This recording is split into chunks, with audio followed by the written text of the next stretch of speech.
Boss. Thank you, Mr. Chairman. The previous speaker today issued a statement, and this is why he should be destined to be opposition spokesman only for quite some time. This is pretty scary stuff. This statement says, trying to balance the government's budget is no recipe for success. How scary is that for the rest of New Zealand?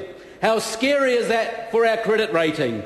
How scary is that for households across New Zealand trying to balance their own budget? In fact, Mr. Chairman, balancing a budget is a recipe for success. Showing open, transparent intentions to balance a budget is a recipe for success. But to be fair to the previous speaker, that statement does align with the policies they've announced so far. I think adding up to something like $6 or $7 billion extra dollars of spending, read $6 or $7 billion of extra tax, and or read $6 or $7 billion of extra borrowing, which someday must be paid back, which is the only way to fund the policies they have announced so far. Mr. Chairman, the rebalancing of our economy, it is happening, Mr. Chairman. The rebalancing is happening after out-of-control, rampant economic mismanagement. After the 9 long Labour years, finally the rebalancing is starting to come to play, Mr. Chairman. Mr. Chairman, households are rebalancing. They are spending less. They are borrowing less. And actually, they are saving more. They are responding to our tax switch of last budget. And in fact, they are earning higher after-tax incomes, Mr. Chair. After only 2 years, their incomes have gone up 9% after-tax, real after-tax incomes, versus 3% over the total 9 years of the previous administration. Mr. Chairman, the government is also trying to rebalance its accounts and balance its budget. Mr. Chairman, we are working hard, but it's because of the rampant spending that interest rates in the previous administration were at record highs, that interest rates, floating interest rates, were in double figures, and those exact stats squeezed the rest of New Zealand into having to borrow against their own house at least to try and live. Mr. Chairman, the $2.8 billion of extra spend year after year after year squeezed real jobs, real families, the real economy, Mr. Chairman, and actually it makes the job to rebalance the economy now so much harder.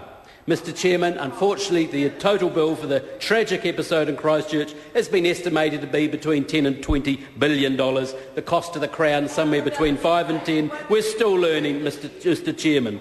But, Mr. Chairman, the previous speaker seems to blame events in Libya and Middle East on this current government. Sorry, we can't. We might like to affect the price of oil and what's going on over there.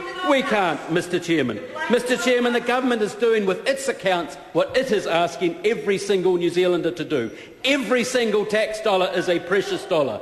Every single tax dollar is a precious hard-earned dollar. It is imperative that households who are rearranging their own affairs and rebalancing witness and watch the government do the same thing with the money it takes from them in the first place. Mr. Chairman, every single borrowed dollar is a claim on the future, a charge against all New Zealanders. Every single borrowed dollar. So therefore it is imperative that we optimise, prioritise all government spending to get the best, most efficient, most effective outcomes, Mr. Chairman, in this very capital-constrained world that we live in.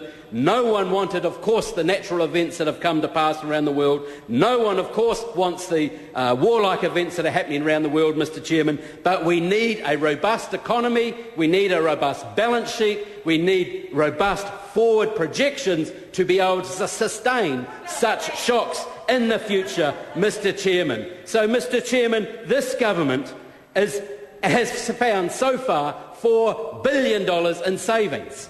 That's $4 billion in savings after only 2 years. That's $4 billion that does not have to be borrowed. That's $4 billion that does not have to be taxed. In contrast with the $6 billion of extra announcements from the opposition so far. Mr. Chairman, Labor continues to confuse the chequebook with the balance sheet. Press release after press release after press release seems to say they must have failed Accounting 101 or sixth form economics or accounting or something. The chequebook is somewhat different to the balance sheet. Members should take a little bit of time to look that up, Mr Chairman, because their promises so far, where they're going, will leave New Zealand in dire straits.